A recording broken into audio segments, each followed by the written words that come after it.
Hello and welcome everybody. I am Margherita Crystal Lotus, and this is Connections as a channel where we explore relationships, healing, and expression. And today's topic is, what is your relationship to money, and how does that influence your relationships? With me here I have Mark Davenport and Heidi Hornlein. She is a coach for relationships, and they also have a retreat center. So Heidi, can you add some details of why you are qualified sort of to talk about this topic today? Yeah, thank you, Margherita, and welcome, and thank you that you have invited us both today, because Mark wanted to participate live and not only listen to us as he normally does. Why am I qualified to talk about this topic? Not so much because of my education, I would say, but because of my experience. And I think we will go into this topic afterwards. First, I would like to give some word to Mark, because he has never really appeared here in this show. No, I guess I haven't, have I? Well, it's about time, yes. Okay. And I'm happy to be here with the two of you. And I'll be speaking, I think, more from a personal, excuse me, more from a personal point of view than from a professional point of view. Certainly have a lot of experience with money, or should I say with the lack of money. And it certainly has affected relationships, both close, intimate relationships, and well as my relationships with society in general, my relationships with other men who tend to measure one another by, their bank accounts. And so, yeah, there's plenty to talk about. Wonderful. Thank you so much, and I actually very much appreciate that you as a partner to Heidi, so that you both can actually. Oh, thank you. Love the flowers in the background. Yeah, so it's very amazing that we have the other party with us here, so we can see. It's much more easier to get direct feedback for the audience, right? So I'm really glad you're here, Mark. Thank you. Yeah, excuse me, I'm glad there is at the moment Nazim, and I hope there are other people out there, and I would invite you all, we have the comment tracker on, to give us your comments and your take on the topic of money, and how was it, or is it still influencing your relationships? Okay, so the first question is, what is the most difficult experience a person can have with the money? I'm thinking, what is the trigger that money does? What does money actually come to us as, and how does it trigger us? Is there a story that you have, Heidi or Mark, that can illustrate where it's going really, really to the extreme, or in a very bad situation? Do you want to? Sure. Okay.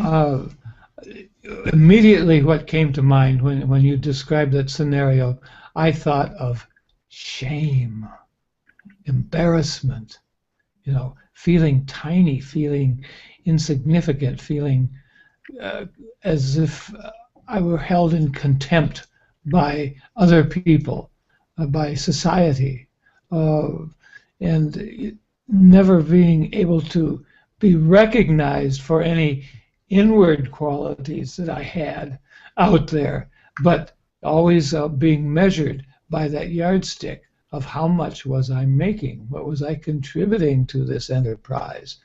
There were times when I was contributing nicely, and of course, since I bought the same values as they did, I felt really good about myself. And I could have been just as judgmental of others who weren't making it at the time, as they were of me when I wasn't making it. So what you are saying is mainly that the lack of money is a trigger. There might be some people out there where the abundance of money is a problem, but I think there are much less people. The normal experience, I would say, is the lack of money. And I also had this experience, and I think this is specific a little bit for Europe and for the time when I was born in the 50s. It was a short time after the Second World War, and there was still very much hardship, and people didn't have money. And my family, I was the third child. My father didn't have. He worked as a teacher. He had really little money. My mother had to sell ground, which she still possessed for, we say, an apple and an egg, for almost nothing, just to keep the family alive. So, in my ingrained mindset is, I don't have enough money. It will never be enough, and you must always fear that you will, die for hunger. And this I took around with me for a very long time. And the first experience I had with my first husband, he was 10 years older. I was 19. He was 10 years older, and he had a good job, and he had a BMW, and I felt a little bit, it for sure was a reason also why I wanted to marry him. So in the traditional way, as a woman, I was looking for a man who had money, and this for sure influenced the relationship, because then came the moment when he said, you don't earn enough money, and although I tried. I mean, I was studying in university and did all sorts of jobs, and I helped him in his office, and I did the housework and everything, and still there was this feeling, I'm not contributing, I'm poor, I don't earn money. And what I want to come to, what the trigger is, that we make an equation between money and the worth of a person. So that's a very good point, because if I or a person attach to what they feel they are, and then judging themselves dependent on the dollar value, that's where the problem starts. Yeah. Because then you're listening to other people to know what you actually are worth. Exactly. And that's the beginning of the problem. So when we unhook that, if we can unhook that very thing, and see that I have value in myself, and then the money should be something about the agreements we make with each other.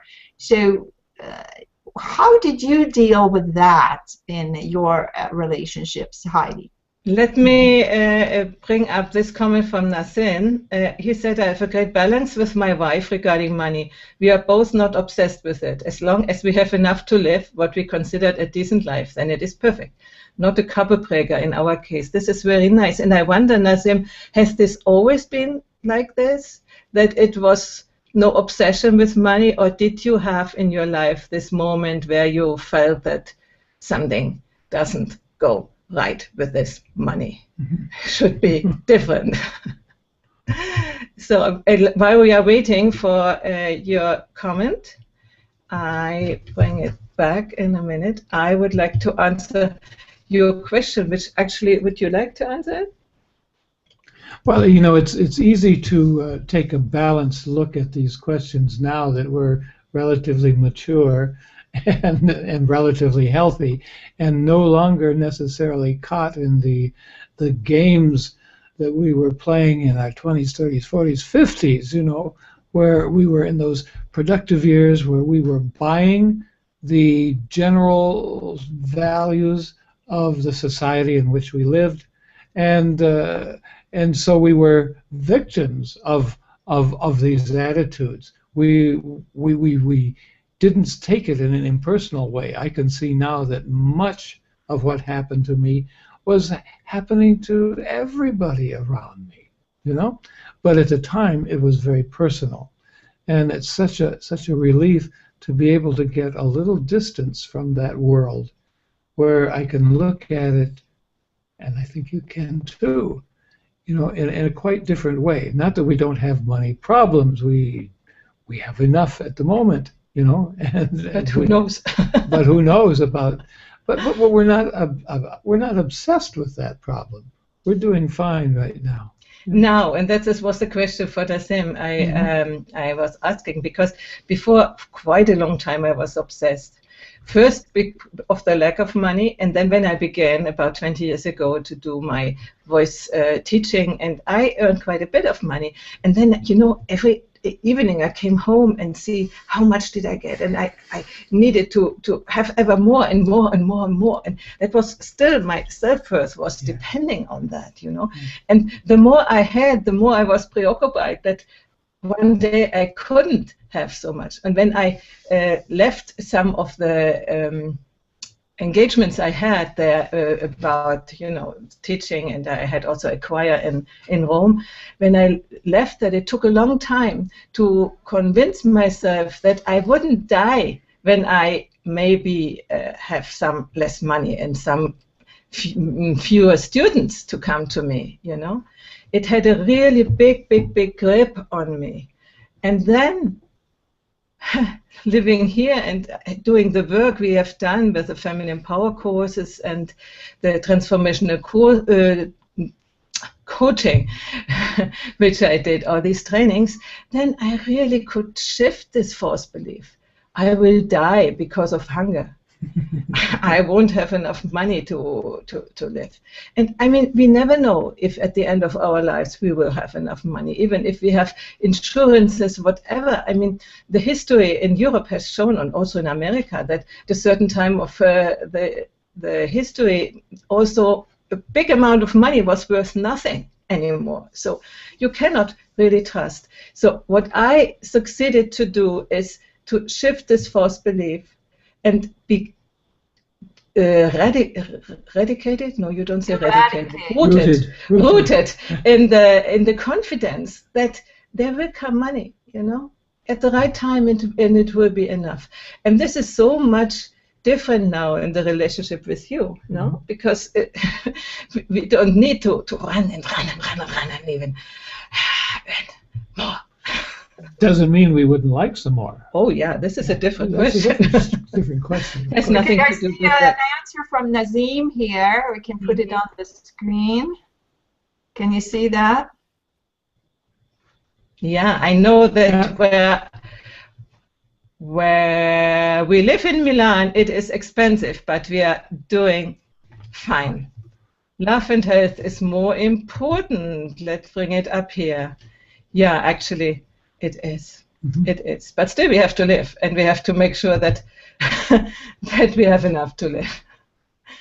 Yeah, okay. And doesn't it boil down to these things that money is just the first red, you say, like the flashing light that we think it is, but really it's something underneath. And I think Nassim brought up a very good point that it's not really the money. It goes down to the health or the love, which is, you know, following that hierarchy of Maslow, that if we don't have the basic need met, we have to go down to where we can take care of that.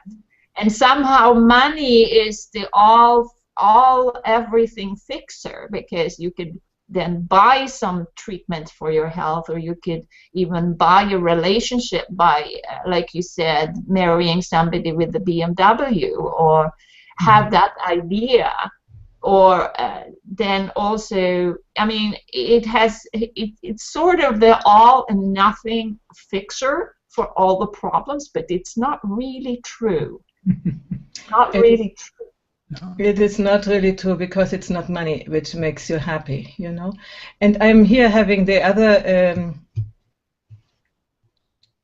contribution of Nassim. I do agree that a bit of nervous feelings about the future that you bring up are a real concern, especially in today's world. I totally agree. On the other hand, I have a big trust that, first of all, that the money system or the economic system will change. I think it must change. And then that we find different ways of surviving. Before, in a certain level of development, there was the family, which was taking care for people who didn't have enough to survive. And we will find communal ways. I mean, being here on Google Plus and on the Hangouts is already a way of connecting. And when we need help, that we help each other. And money will become less important. There are already attempts to do an exchange business, how do you say that? Exchange market, that you don't pay money anymore, but bartering. I do, for instance, coaching sessions with a friend of mine, and she is an osteopath. She is working at the moment with Mark because he has knee problems. So it's not anymore the money the main thing for survival, because we will find somebody with whom we can exchange and who has what we don't have, and we have something what the others don't have.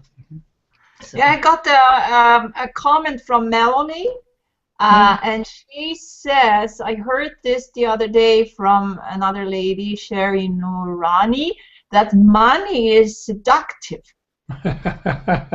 That's a nice description. I do believe that. Of the little I have experienced in my life, and I finally, after a long time of being dependent on my, more or less dependent on my ex-husbands, then had my own money and earned money, you know, that was like, oh, like a greed, like dependency on it. Isn't it like you get a thrill inside, like it's an excitement, it's a game, rather than actually see that it is a game? Yeah. You know, like gamblers on the casino, there is a different mindset that comes in. And is that really helpful? I mean, which kind of satisfactions are really helping everybody? And what are patterns or behavior that is very totally selfish and exploitative? And so that's in the case of relationship. If you're excited to go and play on the roulette, by all means, but if it goes overboard so that you don't care for other relationships or only thinking of yourself, that doesn't give you in the end the total satisfaction that you could have. I mean, you two, Heidi and Mark, you've gone through the tribulations of different relationships to come to the terms with that when you can meet and be with another person, that gives the most happiness, that gives the most satisfaction when you can give to somebody else and share with somebody else about something. And then that sort of unhooks that sort of seductive force that money actually have. Yes, at the very least, I'd rather the relationship be seductive rather than the money. But that's not exactly high up on Maslow's scale either. I wanted to bring in something else. The money is used for so many other things than it actually is. Money is only a symbol for exchange, you know, so you don't have all the time exchange acts towards with cars or something like that, you know, but you have this money in between. But when you begin to see it as a worth in itself, then it becomes also a power tool. I have lived in my relationships when I was dependent on my first husband, and then it was an Italian partner. When the relationship didn't work well, they immediately closed the money, the money source, you know. I went to the bank to get something, and the account was closed for me. So I was there without any money, and it is can be really a way to bribe other people, to force them in Mm-hmm. And I think it's not only personally. When we see in the world what is happening now, I think something like this is going on even between nations and other institutions. I don't know, maybe you can talk more on that, or somebody else. Well, there's a We have meta money game. we have another Yes. comment here from Kate. I bring it up, or you bring it up, okay. And she says that, yeah, like she proposes that any attachment really brings to more suffering, and I can't agree more with that. Sure. And so when we have suffering, and then somebody's controlling us by the level of money they give us, then we're enslaved. Really, we depending on that source. We're not independent of it. And this is also what the banks do. So the relationship with the government, with all the institutions, one might feel really helpless there. And that's also another relationship that we maybe can talk about another time. But when we see that when you're dependent on or attached to something like that, it has huge impact. Now, Mark, I wanted to ask you a question. Mm-hmm. Were you the breadwinner at some time, or had just a role to make money in previous or earlier relationship that you had? Yes, I was. Yeah, I was the worker daddy for about 10 years during my second marriage, and brought home more than she ever did. Much of the time she brought in nothing, but of course she had children to take care of. She had other things to do and occupy her time, so it wasn't as though she didn't contribute. I don't mean that. But in that case, I often felt that what I brought into the household was just disappearing down this sinkhole of what? Endless stuff. Much of it was necessary, but some of it certainly was not necessary. And so I began to resent her, what I considered her lack, her irresponsibility in terms of managing the household budget. She did the managing or the mismanaging. I brought home the money. And that was not a balanced relationship either. That's not a good way to do it. So in our coaching, we always say, how is that possible? I mean, it's not only the other person who is dictating the rules, it's you who are accepting the rules. Sure. So you obviously accepted that, Mm-hmm. and then you were resentful behind. And this didn't really serve the relationship. No. It made it even worse, Mm-hmm. I guess, and I mean, you are divorced. Yeah, that was definitely a factor in that, certainly. Yes, I was irresponsible too. I felt like I was doing my part, so why isn't she doing hers? And, why should we have to even talk about this, I'd like to focus on that a little bit, because I've been in the way also the money maker in a relationship, and that we have sometimes seen it's from the other person who doesn't have money, who stay at home with the children or whatever. But let's see, how is it like for the person who actually makes the money and work a lot of hours to actually bring in the money? What's the point of view of that? Isn't it, what do you have to say about that? Well,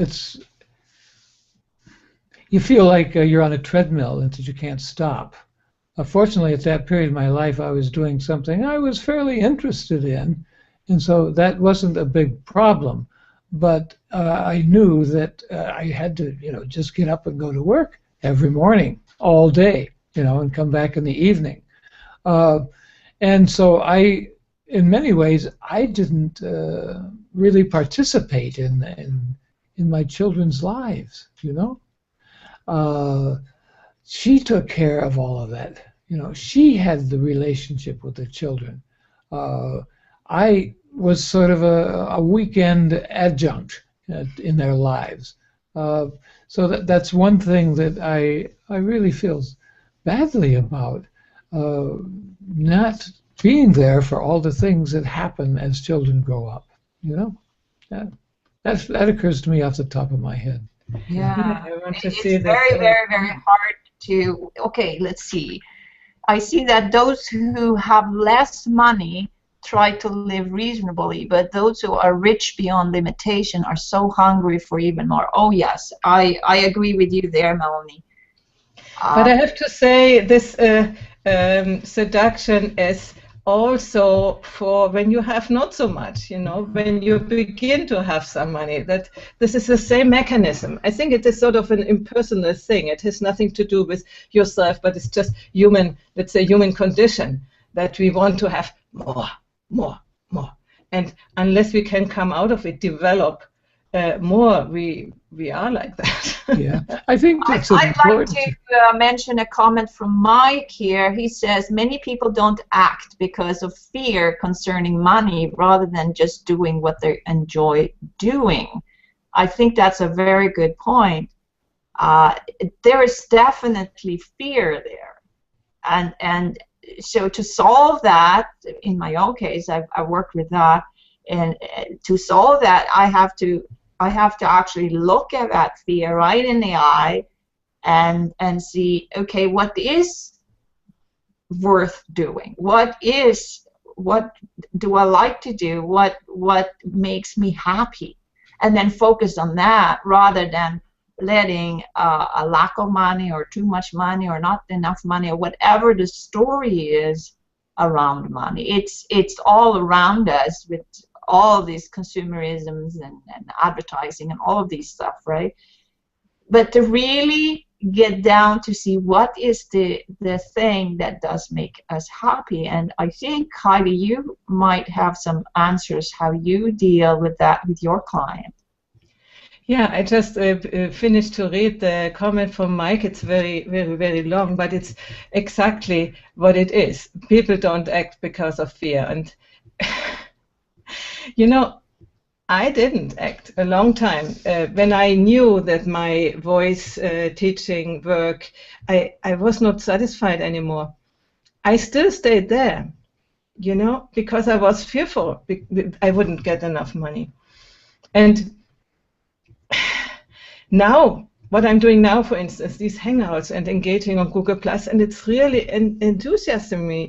enthusiasming me. I don't know the word. Anyway. It's enthusing you. Okay, thank you. And I have overcome the barrier of learning new things on the computer. Before I didn't want to have to do with computers anything. And now I like to do it. And, I don't earn any money at the moment.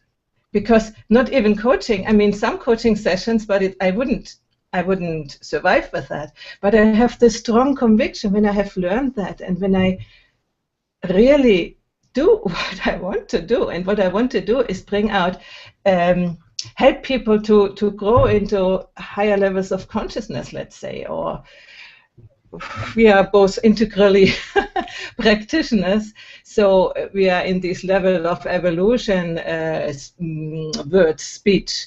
So I really want to help people to become more integrated. And what I have learned in my life, all the things I have learned, and there are really a lot of things, they are all contributing to that. So I know in the deep down, in the wisdom part, that this is the time I have to learn. I'm learning. And then will be a time where the money will come to me, and I will survive.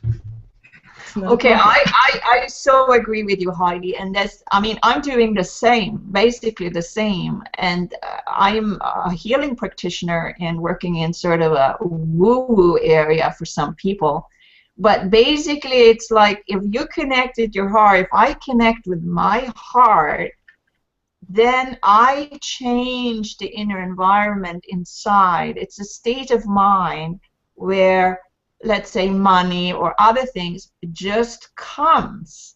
and I see the opportunities, and I've seen a lot of different opportunities, and sometimes I saw them too late, I couldn't grab them, and sometimes I'm seeing them coming in and I just allow it to come in.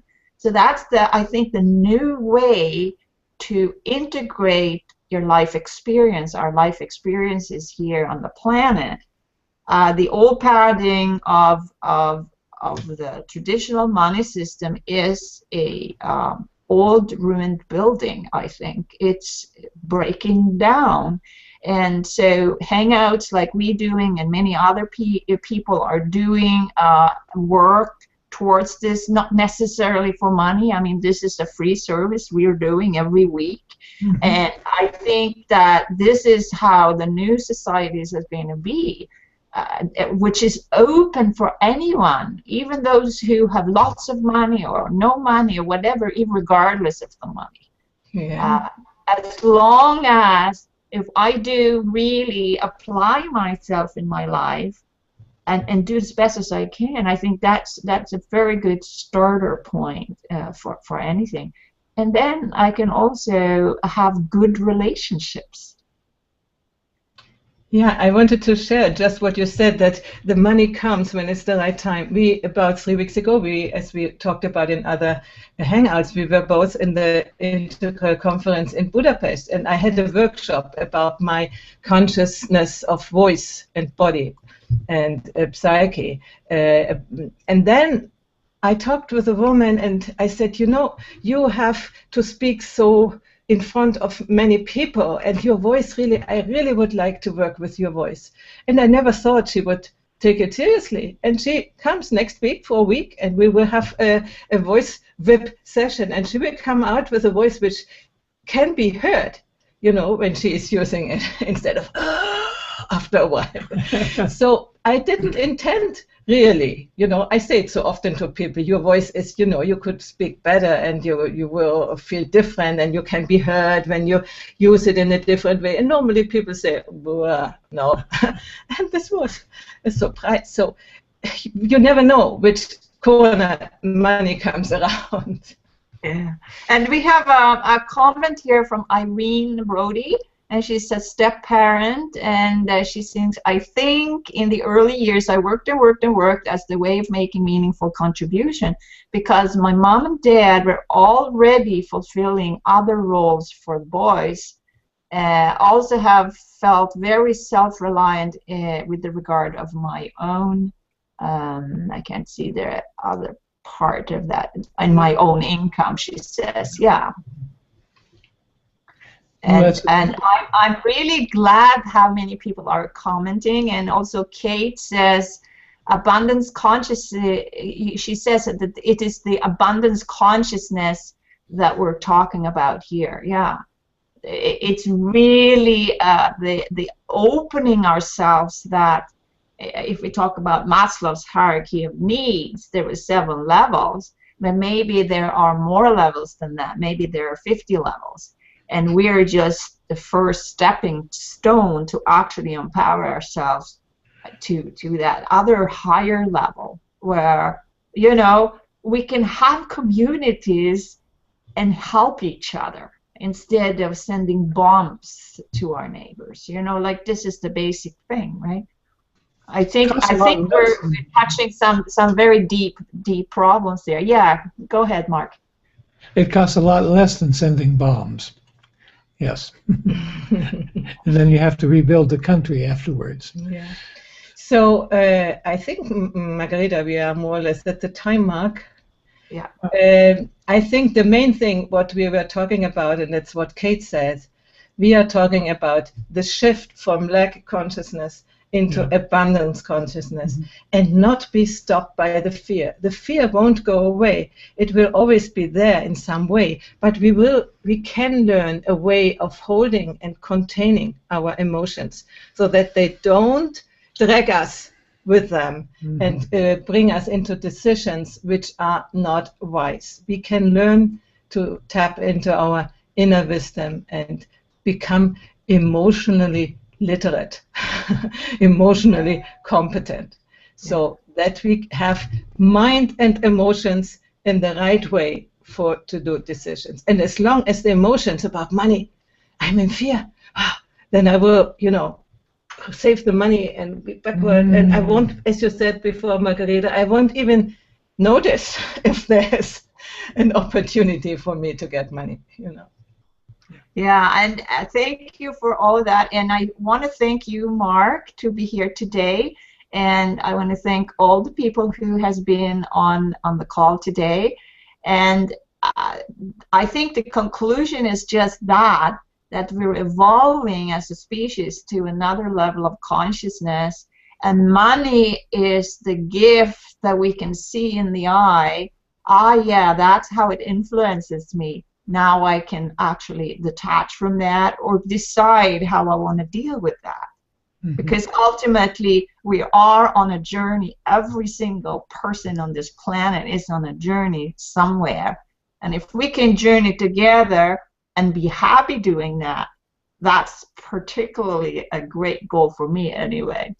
So thank you for being with us today, and we will see you guys next week on Connections. Bye for now. Okay. Bye-bye. So long.